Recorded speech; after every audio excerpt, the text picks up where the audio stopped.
La super entente de la COP 15. Wow! La biodiversité, entente mondiale des États-Unis. Hey, pour sauver la planète, c'est à Montréal. Là, ça sort des médias traditionnels. La plus belle entente jamais signée entre les pays. What the hell? Puis là, mettez ça tout. Le Guilbeault, le ministre de l'Environnement, Valérie Plante, la gang! Ça sort, là, de Radio-Canada, la presse que j'écoute, la gang. Wow! Y croyez-vous? J'ai dit, moi, j'ai juste voulu savoir. Un, ça va coûter comment? Deux, dans le passé, qu'est-ce qui a été fait? J'ai trouvé des affaires que je vous dirais que cette entente supposément sensationnelle est pas mal, probablement pas mal plus un beau gros show de boucan. Je fais jouer l'intro vite fait, là, puis je vous explique ce que moi j'ai trouvé. Alright, à dans deux.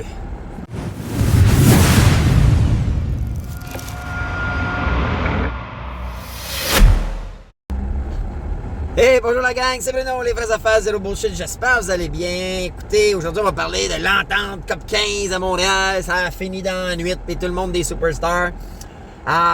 Juste avant, ok, comme toujours, s'il vous plaît, pause like, ok, pause like.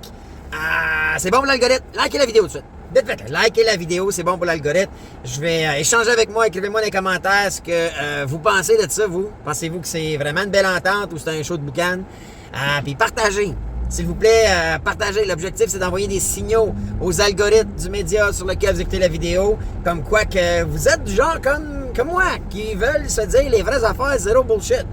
Et encore une fois, je regarde la nouvelle de la COP 15, puis je me dis, boy, y a-t-il de la bullshit là-dedans? Je vais vous partager ce que moi j'ai trouvé. Et en échange de votre like, tout de suite, là, de votre commentaire, mais chaque like, chaque commentaire, chaque partage, je vous donne une chance de gagner 100$. Moi, je dois être un des seuls qui donne 100$ à chaque semaine au hasard, parmi tous ceux qui interagissent avec mes vidéos des vraies affaires zéro bullshit.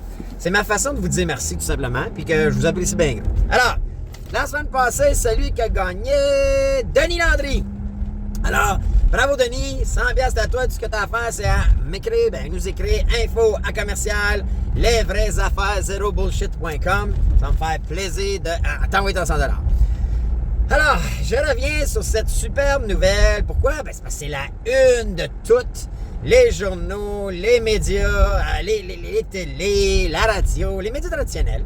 Ah ouais, eux autres, là, ils en font la une, puis c'est, écoute, la plus belle entente de l'histoire pour sauver notre planète. Fait qu'écoute, à prime abord, c'est noble. Je veux dire, écoute, les pays se rencontrent, c'est bon pour Montréal, c'est bon parce qu'on entend le nom, mais là, tu te dis, OK, ça consiste à quoi first? Là, je vous lirai pas toutes, puis vous irez fouiller, faites juste la googler en quelque part, si vous voulez voir, là, mais en gros, il y a 23 objectifs. À la base, c'est de sauver la planète. Bon. Vite fait, là, ils veulent protéger 30% des terres et des océans. Il faut en tout cas, il y a plein d'affaires, là, je ne veux pas aller en détail là-dedans parce que c'est juste une énumération d'un paquet d'objectifs pour réduire les effets de gaz, de la patente. OK? Protéger les océans et toutes les patentes. Maintenant, où moi ça m'intéresse, puis je pense que ça devrait nous intéresser, c'est ça va coûter comment ça, cette affaire-là?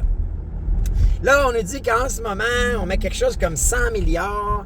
On veut d'ici 2025 monter ça à 20 milliards par année. Après ça, 30 milliards en 2030. On veut mettre du cash là-dedans. Ça, rappelez-vous d'une chose tout le temps, le gang, là. C'est pas... c'est notre cash. C'est nous autres qui allons payer pour ça. Alors, nous, qui allons payer de plein de façons, avec nos taxes, avec les produits qu'on va nous offrir. On va nous offrir des voitures électriques plus chères, puis il va falloir payer des surtaxes pour les batteries, puis là, quand les batteries sont plus bonnes, il va falloir payer pour les enfouir, puis finirait plus ça là. Mais tout ça, dites-vous une chose, des gros chiffres, là. Ça sort des chiffres, des 10, des 20, des 30 milliards, payés par nos gouvernements, mais par la banque, par nous autres. Alors, tu te dis, OK, mais vu ça va coûter cher, puis là, là, les pays plus pauvres, eux autres auraient voulu 100 milliards, bien sûr, mais ils ont le droit de demander, en quelque part, ils ont le droit de demander, moi, je vois pas de problème à ça. Donc, tout le volet financier, déjà là, me dit, OK, ça va où cet argent-là? Qu'est-ce que le monde fait avec ça, cet argent-là, ceux qui gèrent ça? On sait pas trop. C'est pas trop clair. Pas tout à évident à savoir. Mais là où que moi, ça m'agace, c'est que quand tu lis, là, tu vois, il n'y a aucune conséquence si les objectifs, là, les 23, sont pas atteints. OK? Ça, c'est comme dire, on va mettre une limite de vitesse, mais ça dépend, pas de ticket. OK. On va dire, hey, le vol est interdit, pas le droit de voler, mais si tu voles, pas de conséquences. Marche là-dessus, vous pensez? On dirait que j'ai de la misère, moi, quand ça n'a pas de bon sens de même. Puis là, pas de conséquences. On dirait que moi, il y a quelque chose qui marche pas. Alors, tu te dis, OK, eux autres, ils veulent qu'on atteigne les objectifs, mais si on les atteint pas grave. Trouvez-vous ça logique, vous autres? Selon vous, c'est-tu logique, ça, qu'il n'y ait pas de conséquences? Moi, c'est drôle, là, mais si ça serait si sérieux, c'est important, quand bien, il me semble que je voudrais qu'il y ait des conséquences, justement. Excusez-moi, là. Je voudrais qu'il y ait des conséquences parce que, écoute, si tu l'atteins pas, tu payes pas, tu sais. On t'a donné, give and take, on va te donner 30 milliards par année, mais faut que tu arrives à tes fins. Sinon, écoute, rembourse ou, je sais pas, une conséquence quelconque.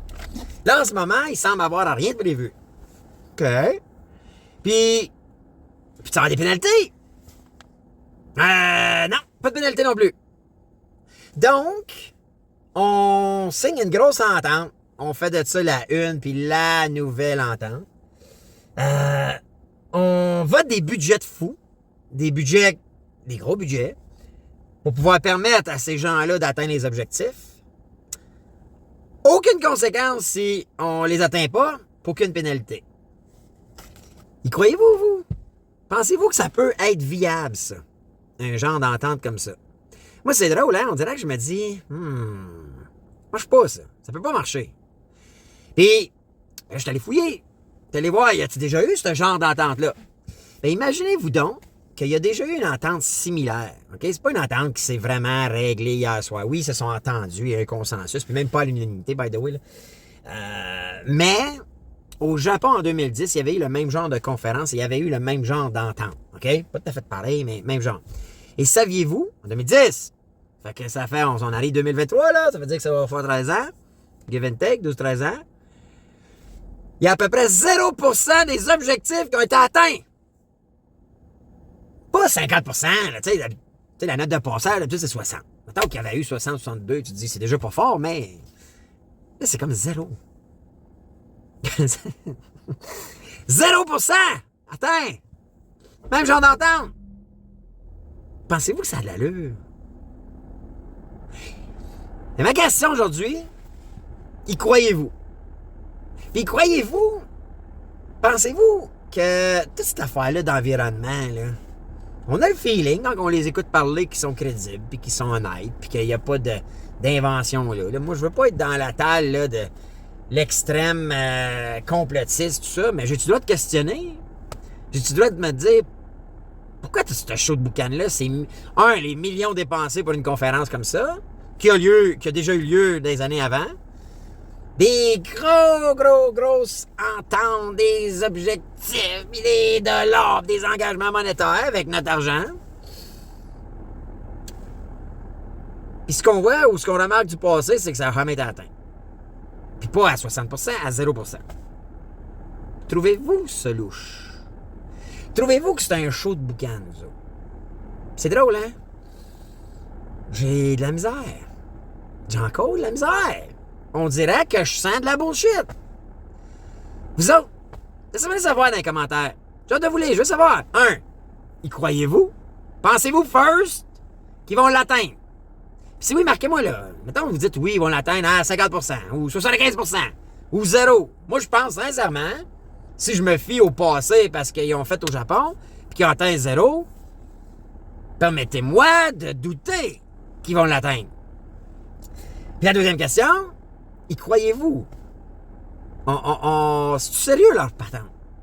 Ou ils ont un agenda derrière ou caché?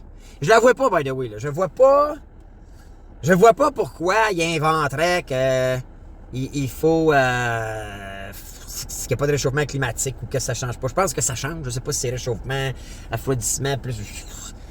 Mais, y croyez-vous, vous autres? On dirait que j'haïs ça quand c'est pas cohérent. J'ai de la misère quand je suis pas capable de facilement le visualiser. Je me dis, ben, pourquoi ils font ça? Puis pourquoi ils font tout ça? Puis qu'ils mettent des objectifs, ils les atteignent pas. Puis là, ben, pour se protéger de ne pas les atteindre, ils mettent pas de conséquences, pas de pénalité. Pour moi, c'est weird. Alors, laissez-moi savoir, vous, si c'est weird. Alright? Donc, je vais lire vos commentaires, likez la vidéo, puis sharez. OK? On va partager sur vos murs, puis tout ça, on va voir le monde ce qu'ils vont nous répondre. Puis, je vais comptabiliser ça, là, ou résumer ça la semaine prochaine. Alright? Donc, j'ai hâte de vous lire. Puis moi, ben, je vous dis à bientôt pour une autre vidéo. Les vraies affaires, zéro bullshit. Ciao, la gang!